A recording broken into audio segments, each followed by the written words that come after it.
Beredar video TKW, Vivi Hartati mengaku butuh uang 66 juta rupiah sebagai tebusan.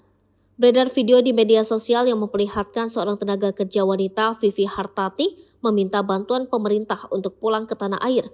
Pasalnya Vivi Hartati mengaku disekap di Kamboja. Vivi Hartati mengaku membutuhkan uang 66 juta rupiah sebagai tebusan apabila dirinya ingin dibebaskan. Saat ini Vivi Hartati tak bisa berbuat banyak di negeri orang lantaran paspornya ditahan oknum.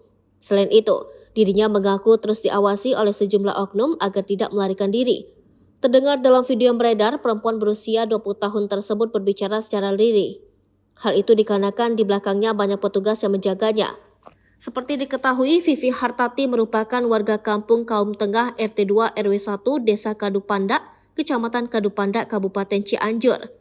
Kakak Vivi Hartati, Dera, menyatakan sang adik bekerja di sebuah hotel yang berada di kota Sihanoukville, Kamboja. Adapun Vivi sudah bekerja di hotel tersebut selama 1 bulan. Diungkapkan Dera, Vivi Hartati awalnya diiming-imingi bekerja di hotel mewah. Bahkan dia dijanjikan mendapat gaji fantastis apabila bekerja di Kamboja. Lantaran tergiur dengan tawaran tersebut, Vivi Hartati bersedia dan segera berangkat ke Kamboja. Mirisnya, kini Vivi Hartati mengaku tidak betah. Dia mengaku tidak ingin bekerja di tempat tersebut.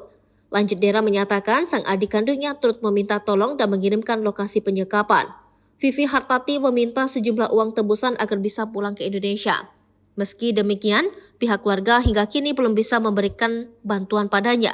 Pasalnya pihak keluarga tak memiliki uang banyak untuk menebus pembebasan Vivi. Atas hal tersebut, keluarga memohon bantuan dari pemerintah. Kendati demikian, hingga kini belum ada respon dari pemerintah pusat maupun daerah terkait viralnya video tersebut.